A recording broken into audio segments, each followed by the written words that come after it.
അയഹ്സബുൽ ഇൻസാനു അല്ലൻ നജ്മഅ ഇളാമ. റബ്ബ് സുബ്ഹാനഹു വ തആല പറയുന്നു, അവൻ വിചാരിക്കുന്നുവോ നാം അവന്റെ എല്ലുകളെ ഒരുമിച്ച് കൂട്ടുകയില്ലെന്ന്. മനുഷ്യൻ മരണപ്പെട്ട് എല്ലുകളെല്ലാം വേർപെട്ടതിന് ശേഷം അത് രണ്ടാമതും ഒരുമിച്ച് കൂട്ടാൻ പടച്ചവന് കഴിയില്ല എന്നാണോ നിങ്ങൾ വിചാരിക്കുന്നത്? ബലാ ഖാദിരീന അലാ അൻ നുസവ്വിയ ബനാന.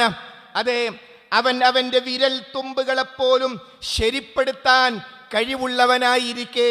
അല്ലാഹു സുബ്ഹാനഹു വ തആല 75-ാം അധ്യായത്തിലെ 4-ാമത്തെ ആയത്തിൽ പഠിപ്പിക്കുന്നു, അതെ, ഒപ്പുകൾക്ക് എന്ത് കൃത്രിമത്വവും കാണിച്ചേക്കാം, പക്ഷേ വിരലൊപ്പ് വെച്ചാൽ ആ വിരൽ തുമ്പ് അതിനെ റബ്ബ് ശരിപ്പെടുത്തിയില്ലയോ എന്ന് ചോദിക്കുന്നത് ആരാണ്?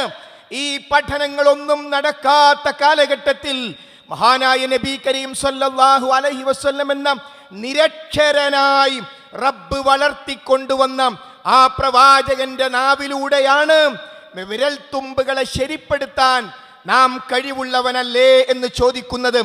ആ വിരൽ തുമ്പിനെ കുറിച്ച് മാത്രം പഠിച്ചാൽ മരണാനന്തര ജീവിതത്തെ ബോധ്യമാകാൻ, പരലോകത്തെ ബോധ്യമാകാൻ, പ്രവാചകന്റെ സത്യതയെ ബോധ്യമാകാൻ, ഇസ്ലാമിന്റെ സത്യതയെ ബോധ്യമാകാൻ നമുക്ക് സാധിക്കും.